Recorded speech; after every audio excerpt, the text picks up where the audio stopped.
A mother in the United States has been jailed for failing to stop her son from carrying out a school shooting. It is the first legal case of its kind. Ethan Crumbley was just 15 years old when he opened fire at his high school in Michigan in 2021. He killed 4 students and injured 7 others.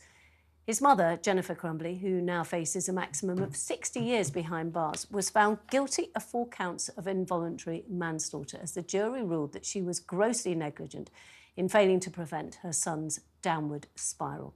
Prosecutors argued that she could have taken tragically small steps to prevent the shooting, like getting her son the mental health help that he had asked for, or properly securing the weapon that he used in the school shooting. Legal experts believe this landmark legal case could lead to more charges against parents whose children commit mass shootings. Now, Jennifer Crumbley's husband, James, is expected to stand trial next month on the same charges. I think it is, I mean, you know, you can understand why this is an amazing legal case. Prosecutors said that she was negligent in allowing her son to have a gun. It was bought for him by his father, but it was in a safe, which apparently the access seemed to be very, very easy. He had complained of having hallucinations. He had asked for help. She had not given him the help. She went into the school to discuss some rather disturbing drawings that he'd done, and she had refused to accept there was anything wrong. She had then sort of gone home, refused to take him home. He was allowed back into the classroom, and the school didn't actually check his backpack, which is where the gun was. I suppose the thing is, there were many people here. I mean, you know, where parenting, you know, we come back to parenting. It is surely the first thing that you should do as a parent is to parent and to look after your children and to keep them safe, and also therefore as well other people safe as well. And if you have a child, I mean, it just seems to me 15 years old having a gun. It just seems it just beggars belief. I think about me when I was 15, you know, sort of ridiculously silly. And a 15-year-old boy, why does he need a gun?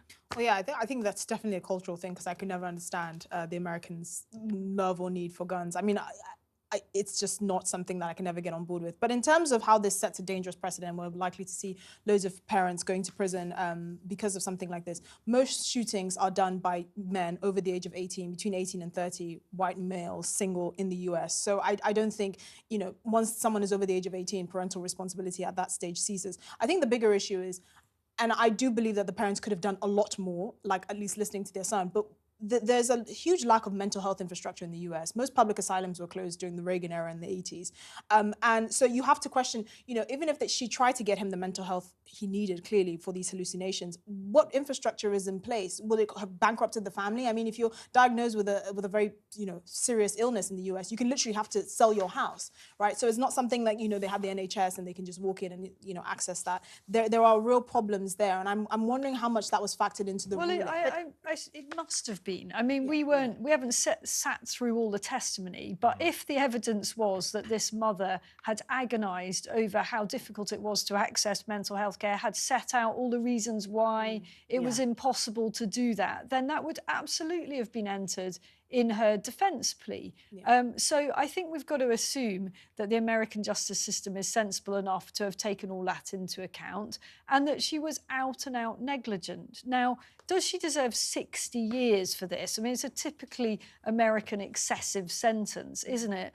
But I'm actually glad, and I think it's long overdue, that parents are held legally accountable for acts of appalling criminality by their children. I mean, if you look back at the Jamie Bulger case, for example, why weren't the parents prosecuted in that case? These were 10-year-olds.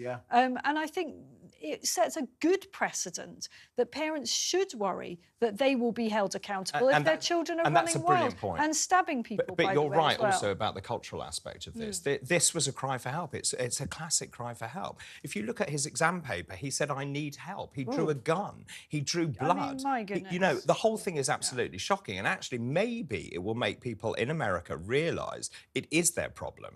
And you're right, in terms of that gun, it was locked in a safe with 000 And and she cut short the meeting that Well, the school had called for her to go in Esther, and in discuss terms these of this one different being negligent, she spent her time with her horses. She spent time going to nightclubs and bars while she was having an affair. She was not paying attention. No, she was a complete dumpster fire. To this boy. And with the gun culture, in 30 states, 30 of the US states, there is no minimum age for guns. As long as it's a long gun. So, yeah, so a rifle or a shotgun, you can be of any age. The other 21. It's in the Constitution, isn't it? Yeah, exactly. The right to bear arms. So but I also can't see that changing. But the parents also took him to a range. They taught him how to shoot. I have no problem with that. What I do have a problem with is actually not looking out for those cries for help, but also not locking the guns away. Properly. Properly. But could we do more bag searches? I went to a nice Catholic school in the countryside. No bag searches. It wasn't a problem area. Came to London for my master's. Went into the first day there. They were stopping you with a metal detector, going through your bags. And I remember thinking, what the hell? What are they looking for? And I was told, oh no, it's pretty dangerous in the big city. So should every school in the US now have that kind of policy? Yes. Well, I think so, because I mean there are more guns in the US than people. So really, that's scary. I don't think Americans really recognise the scale of the problem here and how easy it is to obtain guns. But again, I'm not American, so I probably don't have a respected opinion on this.